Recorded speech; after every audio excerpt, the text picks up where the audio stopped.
नमस्कार दोस्तों, मैं मनीष मित्रा समर्पण सॉफ्टवेयर से आपका बहुत बहुत स्वागत करता हूँ। आज मैं कुछ आपसे रिश्तों की बात करने आया हूँ। रिश्ते, हमारे परस्पर रिश्ते, चाहे पति पत्नी के हैं, चाहे माता पिता से हैं, चाहे वही बाप बेटे, बेटी या आपकी फैमिली जो आपके पेरेंट्स हैं, तो उस रिश्तों को आपको कैसे रखना चाहिए? उस रिश्तों को आपको हमेशा, जिनको आप हकीकत में अंदर से रिस्पेक्ट और लव करते हैं, तो उनको प्रेम से ही रखना चाहिए। कई बार ऐसा होता है, हम प्रेम तो करते हैं लेकिन वो शो नहीं कर पाते, उजागर कुछ और होता है। कई बार हम उसको क्रोध में बहुत कुछ बोल देते हैं और दूसरों को हर्ट कर देते हैं।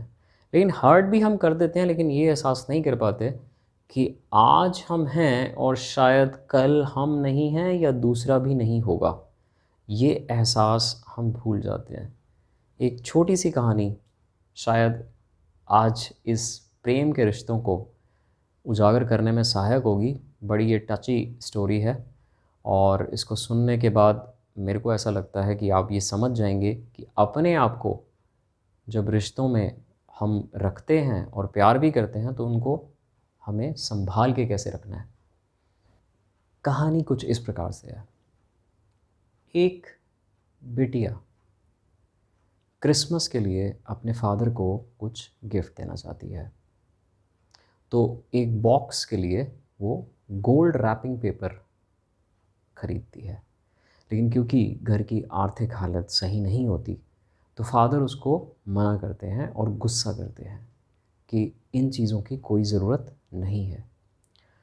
बट बिटिया के मन में, उस बच्चे के मन में क्या चल रहा होता है, ये तो अभी पता लग जाएगा।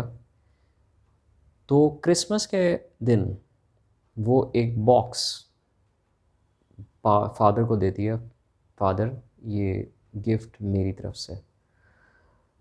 उसके फादर पहले भी इस बात से गुस्सा खा जाते हैं और अभी भी गुस्सा खा जाते हैं उस क्रिसमस दिन के अवसर पर कि इसकी कोई ज़रूरत नहीं थी। और जब वो खोलते हैं तो वो खाली होता है बॉक्स।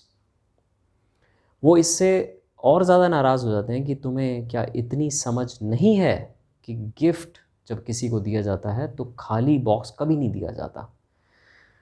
जो बिटिया होती है वो फूट फूट के रो पड़ती है और वो कहती है, पापा, मैंने इसके अंदर इतनी सारे अपना प्यार किसेस के रूप में इस बॉक्स के अंदर रखा था।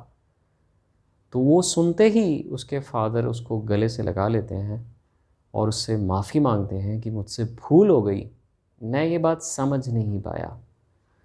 ये बात तो चलिए हो जाती है, लेकिन कुछ समय के बाद उस बिटिया की डेथ हो जाती है, वो मर जाती हैं। और वो जो फादर उसी बॉक्स को हमेशा अपने बेड के पास रखता है, और जब भी उसका मन बहुत ज़्यादा उदास और नीचे हो जाता है या डीमोटिवेट हो जाता है, तो वो उस बॉक्स को खोलता है और उसमें से कुछ किसेस उस प्रेम वाली को लेता है और अपने आप को अच्छा महसूस करता है। लेकिन बात यहाँ तक, मेरी जहाँ तक आज ये वीडियो का सवाल है, यहाँ ख़त्म नहीं हो रही कि बात बाद में क्यों, ये वो अवसर खोया ही क्यों कि आप जो है अपने ही रिश्तों से खफा होना शुरू हो जाते हैं, नाराज़ होना शुरू हो जाते हैं। इसकी कोई आवश्यकता नहीं है। तो कम से कम इस कहानी को सुन के मैं आपसे, आप समझ गए होंगे मेरा क्या मतलब है।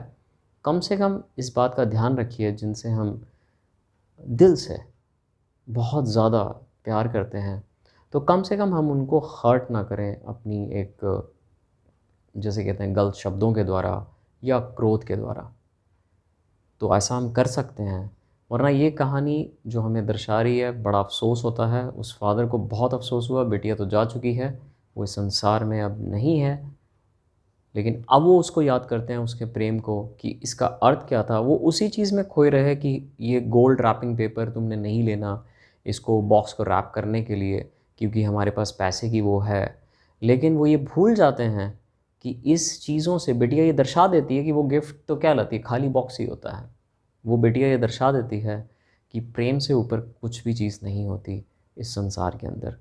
तो ऐसी आशा रखता हूँ कि आपको मेरा मैसेज सीधे स्तर पे मिल गया होगा और आप भी अपने घर परिवारों में अपने उस रिश्तों का आदर रखेंगे, सम्मान रखेंगे और प्रेम पूर्वक कोशिश करेंगे, प्रेम पूर्वक ही बातचीत रहे। इसी के साथ आपका बहुत बहुत धन्यवाद। नमस्कार।